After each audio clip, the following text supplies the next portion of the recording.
दोस्तों, अगर UPSC prelims में पूछा जाए कि मनी बिल और फाइनेंस बिल में सिर्फ एक अंतर बताइए, क्या आप बता पाएंगे? यही एक ऐसा टॉपिक है जिसमें हर साल विद्यार्थी आर्टिकल 110 और आर्टिकल 117 में कंफ्यूज होते हैं।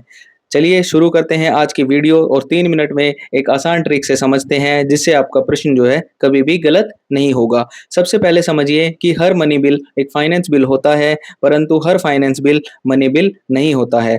अब बात करते हैं मनी बिल क्या होता है। मनी बिल केवल उन विषयों से संबंधित होता है जो आर्टिकल 110 में लिखे गए हैं, जैसे टैक्स लगाना या हटाना, भारत सरकार द्वारा ऋण लेना, कंसोलिडेटेड फंड ऑफ इंडिया से पैसे निकालना, कॉन्टीजेंसी फंड, सरकारी धन का विनियोजन करना। अगर ये बिल में ये विषय हैं तो वह मनी बिल कहलाएगा। अब बात करते हैं मनी बिल पेश कौन करता है। तो मनी बिल केवल और केवल लोकसभा में पेश किया जा सकता है और इसे पेश करने से पहले प्रेसिडेंट की रिकमेंडेशन लेना बहुत जरूरी होता है।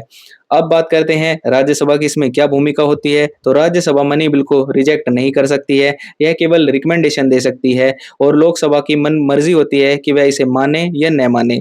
अब राज्यसभा के पास जो बिल है वो अधिकतम 14 दिनों तक रोकने का अधिकार होता है। 14 दिन पूरे होते ही बिल को पारित मान लिया जाता है।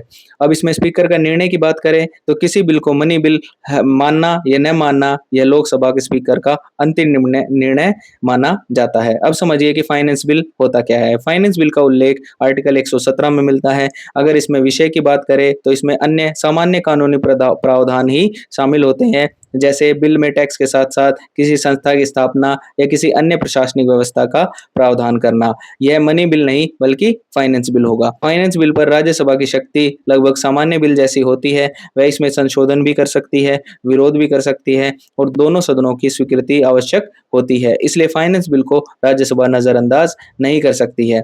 अब बताइए मनी बिल को अधिकतम कितने दिनों तक राज्यसभा रोक सकती है? उत्तर कमेंट में लिखिए। ऐसे ही आसान यूपीएससी कॉन्सेप्ट के लिए चैनल को सब्सक्राइब करना न भूलें। धन्यवाद। जय हिंद।